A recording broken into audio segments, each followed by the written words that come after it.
Hello, কেমন আছেন সবাই? দিনটি ছিল 13ই ডিসেম্বর।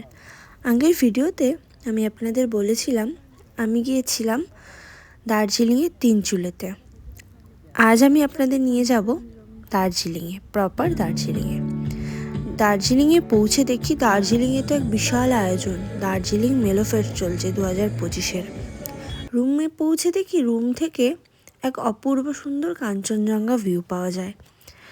তারপর আমরা ফ্রেশ হয়ে কিছু খাওয়া দাওয়ার উদ্দেশ্যে বেরিয়ে পড়লাম।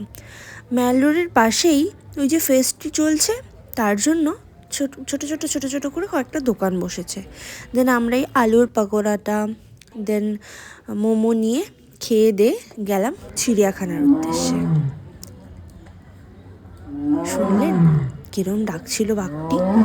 আমরা ছিলাম অন্যদিকে, ও ডাক শুনেই দৌড়ে চলে এসেছি। তারপর আরেকজনকে দেখাচ্ছি, সে তো সামনে দিয়ে খালি পায়চারি করছে আর মাঝে মাঝে আবার পোজও দিচ্ছিল। ঠিক ছোটোবেলাকার কথা মনে পড়ে গেল। ছোটোবেলাও ঠিক এতটাই আগ্রহের সাথে বাঘ দেখার জন্য বাবা মার হাত ধরে চিড়িয়াখানায় যেতাম।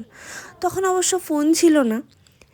আমার প্রিয় ফুল পাহাড়ি বনফুল, সেটি হাতে নিয়ে আমরা আরেকটি ছোট্ট মেলার উদ্দেশ্যে চলে গেলাম। ছোট ছোট কিছু দোকান বসেছিল, সেখান থেকে কেনাকাটি করে আমরা আবার চলে গেলাম মেলে। এত ভিড়, দেন একটা ফাঁকা জায়গায় বসে এরকম রাতের একটি ভিউ উপভোগ করছিলাম। জাস্ট ওই ম্যাল রোডের ভিড় থেকে সামান্য দূরে, মানে আমাদের রুমেরই পাশে।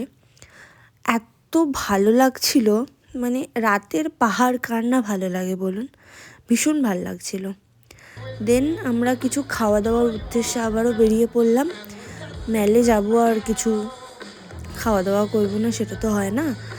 দার্জিলিং মেলে যদিও এই পাশটাতে কোনো দোকানপাট ছিল না, আমরা ওই জন্য গ্রিনারিজের ওপাশে গেছিলাম। গ্রিনারিজের ওপারেও এত ভিড়, আপনাদেরকে দেখাচ্ছি দাঁড়ান। মানে লোক শুধু ছবি তোলার জন্য কত লাইন পড়েছে দেখুন একবার। মানে আমি ভাবলাম দুটো ছবি তুলবো, এত ভিড় দেখে আমি পালিয়ে গেছি। দেন ঘুমিয়ে পড়েছিলাম। সকালবেলা উঠে জাস্ট এরকম সুন্দর একটা সূর্য ওঠা দেখলে কার না দিনটা ভালো কাটে বলুন? অসাধারণ সুন্দর লাগছিল। আমি তো জানলা খুলে কিছুক্ষণ হাঁ করে তাকিয়েছিলাম। জাস্ট অক্সিজেন নিতে গেছিলাম আর অক্সিজেন পুরো সিলিন্ডার ভরে বাড়ি নিয়ে এসেছি। মানে এত সুন্দর ওয়েদার ছিল, আর চকচক করছিল চারিদিক, মেঘলা ছিল না, ভীষণ সুন্দর পরিষ্কার আকাশ ছিল। অনেকক্ষণ জানলা থেকে ফিল করে ব্যাপারটাকে, দেন কিছুটা ছবি তুলে টাইগার হিল থেকে যে সূর্য উঠছিল সেটাও রুম থেকে দেখা যাচ্ছিল। এরপর আমরা বেরিয়ে পড়েছিলাম মন্দিরের উদ্দেশ্যে। সকালবেলাও এদের না এখানে কিছু একটা দৌড়ের প্রতিযোগিতা মেবি ছিল, সেই জন্য মারাত্মক ভিড় ছিল। সকাল তখন 8:30 মতো বেজেছিল, আর এত ভিড়। সেখান থেকে আমরা চলে গেলাম মহাকাল মন্দিরের উদ্দেশ্যে। সেখান থেকে নিচের দিকে ছিল আমাদের মহাদেব, তাকে দেখার উদ্দেশ্যে গেছিলাম। দেন আমরা ওখান থেকে চলে আসলাম ওপরে। যারা যারা দার্জিলিংয়ে গেছেন তারা সবাই এই জায়গাটির সাথে ভীষণভাবে পরিচিত, তাই আমি আর বেশি বড় করলাম না ভিডিওটা।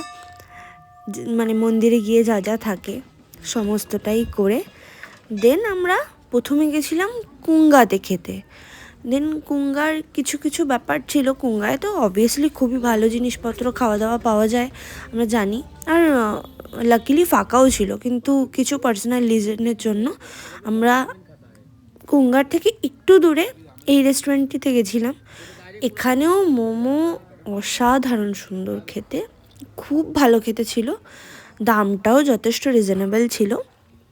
আমরা মানে ভীষণ ভালো এখান থেকে খাওয়া দাওয়া করে দেন আমরা বেরিয়ে পড়েছিলাম বাড়ি ফেরার উদ্দেশ্যে।